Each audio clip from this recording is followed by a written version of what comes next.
Salam sejahtera, kita sekalian, salam, Om Swastiastu, Sekretaris Utama, Inspektur Utama, para deputi, seluruh pejabat pimpinan BNN RI, dan pembuluh darah kardiovaskular penyakit ada reporting baik konvensional maupun itu antara siang sampai malam. Narasumber yang menyatakan bahwa Badan Narkotika Nasional BNN Republik Indonesia mewaspadai peredaran vape berisi etomidate atau cairan obat bius yang marak digunakan oleh masyarakat dalam waktu beberapa hari terakhir.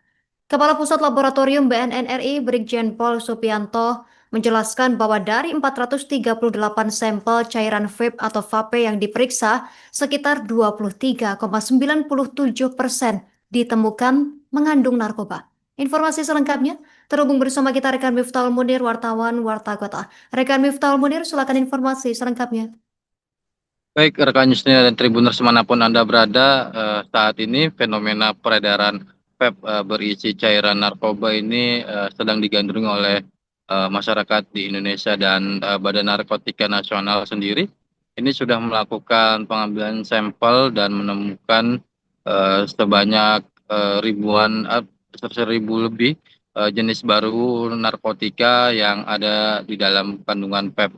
Dan Badan Narkotika sendiri ini kemarin menggelar forum grup diskusi bersama sejumlah pemangku kepentingan dan juga kebijakan, di mana Badan Narkotika Nasional sendiri bakal merekomendasikan pelarangan penggunaan vape di Indonesia agar tidak ada lagi peredaran narkotika di Indonesia yang terus terbaru, karena memang kondisi dari pengguna rokok elektrik ini di Indonesia cukup banyak dan sangat mudah digunakan. Terlebih menurut Brigjen Pol Roy dari BNN, itu vape ini penggunanya ini cukup wangi atau harum, sehingga masyarakat pun ini tidak mengenali apakah itu narkoba atau bukan. Demikian rekan.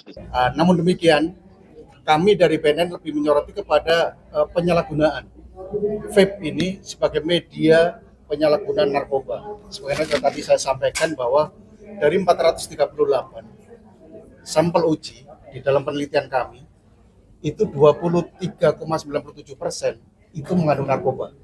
Kemudian dalam proses sidik yang tujuannya adalah untuk pro justisia, itu 100% dari sampel yang disampaikan pada kami adalah positif narkoba. Dan narkobanya ini adalah berbagai macam.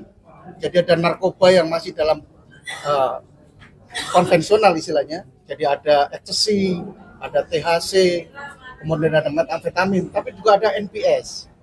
Jadi artinya bahwa penyalahgunaan narkoba di dalam media vape itu memang sudah dalam tahap yang sangat membahayakan.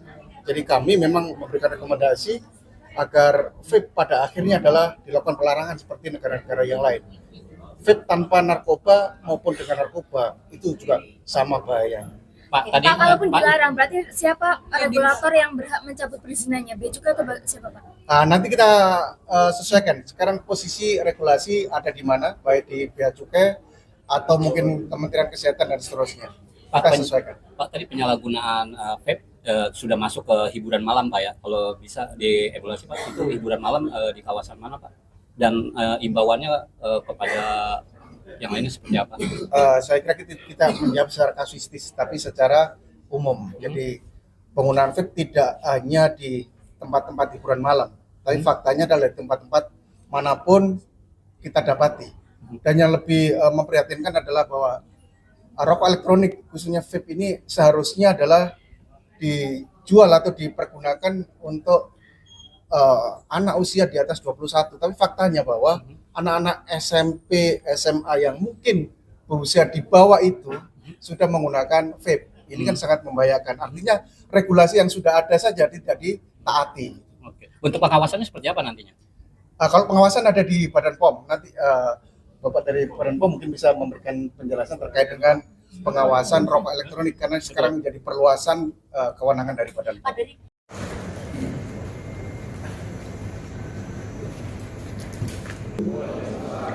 Salam sejahtera, kita sekalian, salam, Om Swastiastu, Sekretaris Utama, Inspektur Utama, para deputi, seluruh pejabat pimpinan BNN RI, yang saya hormati koordinator kelompok ahli BNN Republik Indonesia beserta jajaran, yang saya hormati para narasumber eksternal dan mitra strategis yang telah berkenan. Gangguan pertumbuhan, yaitu di luar paru yang harus bicara ya. Kemudian juga dan pembuluh darah kardiovaskular di luar tarnya ya. Kemudian komponen yang kedua karsinogen penyebab kanker, yang karsinogen menyebabkan kanker. Yang ketiga tadi komponen yang induksi peradangan, yang ini berperan pada penyakit. Ada rikotin baik konvensional maupun vape itu antara siang sampai malam. Narasumber yang menyatakan bahwa vape lebih baik.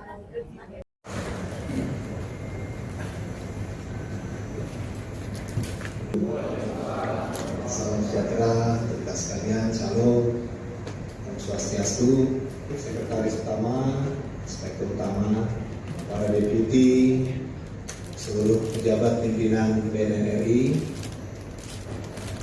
yang saya hormati koordinator kelompok ahli BNN Republik Indonesia beserta jajaran, yang saya hormati para narasumber eksternal dan mitra strategis yang telah berkenan. Gangguan pertumbuhan, yaitu di luar paru yang harus bicara ya.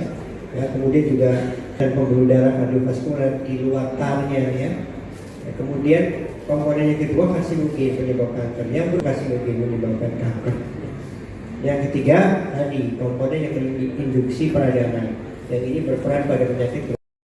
Ada rikotin baik konvensional maupun vape itu antara siang sampai malam. Narasumber yang menyatakan bahwa vape lebih baik.